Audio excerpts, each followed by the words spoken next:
everyone, it's Tarnished Treasures, and I went to an estate sale.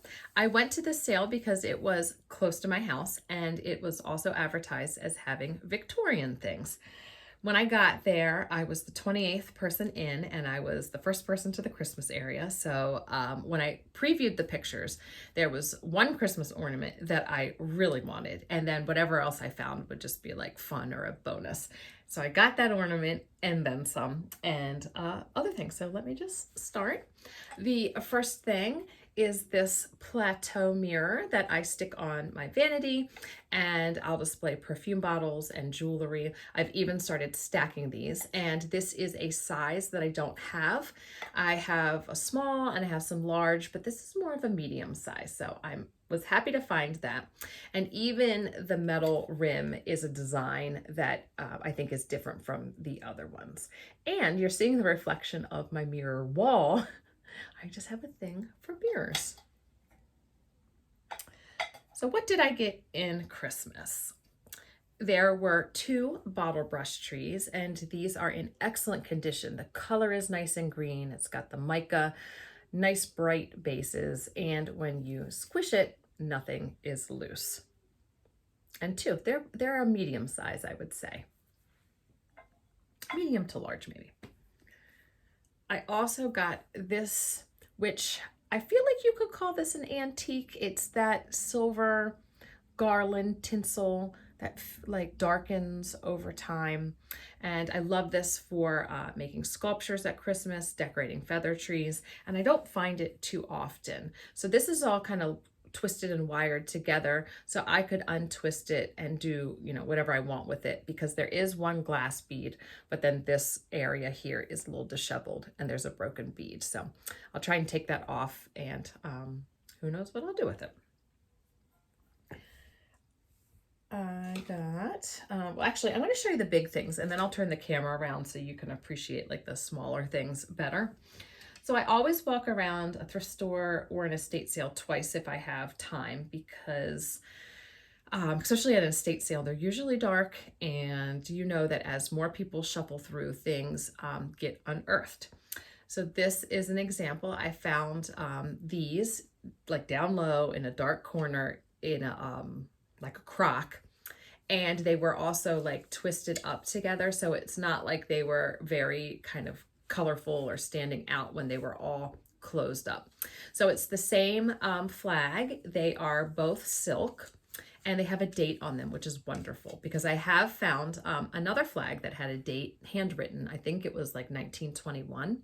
So I believe these are the oldest flags that I have now, from 1903.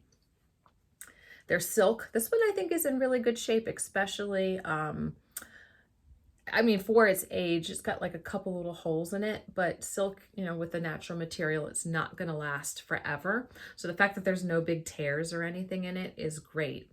And if you watched my video about changing some things up for spring, moving into summer, I just put my flags out. So I'm so happy to add 2 more. And it, this one you can see is deteriorating where the gold foil was applied, but the rest of the flag pretty good.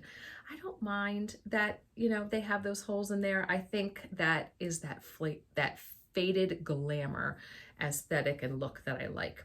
So they say 1903, they have 46 stars, and it was something called I'm gonna try, it's German, let's see, Sangerfest. 1903 inaugural concert, June 14th. And I looked that up. It said it was a German-American music concert or festival. So these are what, 119, almost 120 years old. And can you just imagine someone, you know, who got this for free attending this festival just 120 years ago, just going like this. Oh my gosh. Love it. Okay. Let's see what else is big that I could just hold up. You know it. It's me. It's smalls. I did find 2 linens. It was very interesting. I commented with a woman who was working there that I was surprised she didn't have any monogrammed linens because she had lots of crystal and china, and they talked about how she had a dish for like every little use or occasion, and everything in her husband's study was monogrammed with his initials, yet none of the linens were. And that would have just been a bonus if there were initials on this. But it is in excellent condition. It looks like it's never been used at all. And this is the pattern here. We've got the shiny and the dull that stands out. And it's red and white, which I love to find. And it has swans, I mean, with cattails. And it looks like some type of like dragonfly or butterfly. I could not have found a better design. No stains because it looks like it's brand new and never used. And then there's this little tag here that you could hang it from. And I can see that it was hand stitched on. And it is large. I found one other piece of the red and the white. And this has a nice little floral on it, somewhat of like a grape leaf, somewhat. And then a little bit of a tassel there. This one may have been used at some point. No, I don't know. Maybe that feels like a little bit of paint that dripped on it or something like that. So those will be laundered and ironed and put into my collection. Okay, so now I think I will turn the camera around so you can see stuff in detail. This is definitely going to be a two-part video because I don't like to rush through. I want you to be able to see everything and hear how I might use it or why I was drawn to it. So I was in the guest bedroom and there was this little piece here. It's all I could find. And it's got little holes. A lot of times these were put on the Victorian velvet photo albums. And I just think they'd be great to embellish art. And, you know, they're not too thick, so they could even go in a collage. And then I found this in a different room, and it had a very similar feeling to me, but you can see that this is dish-shaped. So in my mind, even though I don't know what this is really for, I could see it as a soap dish, and if you got a beautiful ironstone or ceramic piece, you could layer them up, and then the water could drain into the dish below. And maybe I'm correct, or maybe it's a tea bag holder, or who knows what.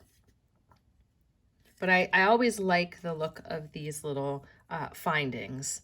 So when I saw this, and there was like nothing else around it that it looked like it would go with, so I put it in my bag. I love mother of pearl handled things. So there was this little nail file. No other pieces were around that seemed to go with it, but I will clean that up and I will display it somewhere in this guest room. I found a perfume bottle and it's Guerlain Après Lundi. So I don't know, after something. I don't know what a lundi is. Looks like there is a rosebud. And I love to find bottles to add to my collection. On the bottom, it said the bottle is made in France. I've never seen a bottle like this. I found that in the bathroom. And then I found some Christmas ornaments. This one definitely is an older one. And I really liked the silver and the gold with just a touch of red. So I mean, this definitely would be great on a feather tree or my metal tree. But I also could see this in my corner cabinet with some of my displays. This is glass beads, the tubes and the mercury beads. Sometimes they're made in Japan, sometimes Czechoslovakia. They have that Victorian look to them. And I like that this one was all silver and just really clean and in nice condition. I like the star shape there. An Erzgebirger ornament. It appears as if someone did this, where they bent the German candle clip and put it up in there. And I believe these are called the Marguerite angels because they have the little flowers on their hair. And she's got a little music note there, or music sheet there. And I thought that was pretty smart. I guess it did have that piece there that you could insert the little candle clip into. I don't know, or maybe it really was made like that. But I saw a couple candle clips down, like in the crafty section. So I figured maybe the owner had done that. I love to find these. And she's in really good shape too. Not too much paint loss, a little on the wing there.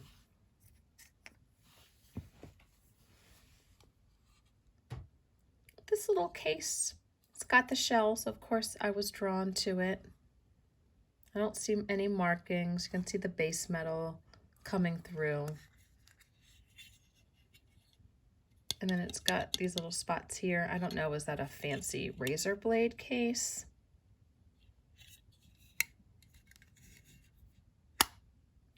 So that is definitely going to go in my little cabinet where I put all my little French things and sewing notions. I like to collect and decorate with vintage art supplies, and I've never seen this shaped bottle for glitter. It's marked 25 cents on the top, and I love this label here that says to make Christmas designs glitter. And it's coming off a little. I'm going to actually see if I can take it off, just like clean the bottle, and then I'll glue it back on. And that would be fun to put out at Christmas time. There's a little bit of glitter left in there, and it does have a marking. Looks like kind of a keystone with a 17. There was a thimble, and you can see that there's like some markings there, but even looking at it under like a magnifier, it just looks like little marks, not anything I can recognize as letters or words. But it's tarnished. So I have a feeling that this could be sterling, but it's just got like a nice decorative design. I like to collect the thimbles,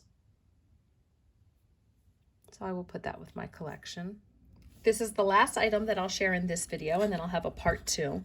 This is something I've always wanted to find, but even at an antique store in this just separated condition, they're always marked $25 to $40, and then one in good condition, $75 to $150.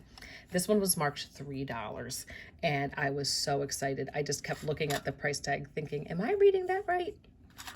So this is a like Civil War era picture frame. This is the part that would have been attached that's come unattached. And it has these little locks, just so much detail on a picture frame.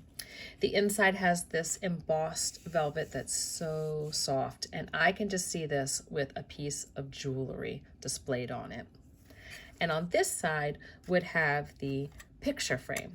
So it's got a metal frame, glass, and then this little border, and you would just flip up the top, put your picture in, and it fits in over here. So I'm just keeping it open until I put in what I want to, because I don't want to open it a lot and then snap the metal. So I opened it because there was a like 1960s photograph in there, and I wondered if the original tin type would be there, and it is. Now it's in poor condition. There's this blue coloring. It looks like it's kind of sanded, just right over his face. And I believe it says Scoville Manufacturing Company Extra down in the corner. And it's copper, very heavy duty. I've had other tin types, or I do have other tin types, and they're not this thick. So this is different to me. So I'll probably just keep that in the bottom of the frame, and then frame a piece of art or something of my own to put in there to display. So thank you so much for watching. I hope you come back for part 2 to see what else I got, and I'll be talking to you later. Bye. As I was editing the video, I was thinking, why am I calling this a tin type if it's on copper? And it's been many decades since I had my history of photography class. So this actually is the oldest form of photography, a daguerreotype named after Louis Daguerre in 1839. And it would be a copper plate with silver on top, and there is like a mirror-like finish, so you actually can't see the image looking straight in. You do have to like look at it at an angle to see it better. So I was thinking about trying to polish this up, but it said they're very fragile, very prone to scratching, and once it's been scratched and the image is fading, there's nothing you can do to bring it back. So I'm just going to leave it how it is. And since they're fragile, it said that that's why they were stored in these cases.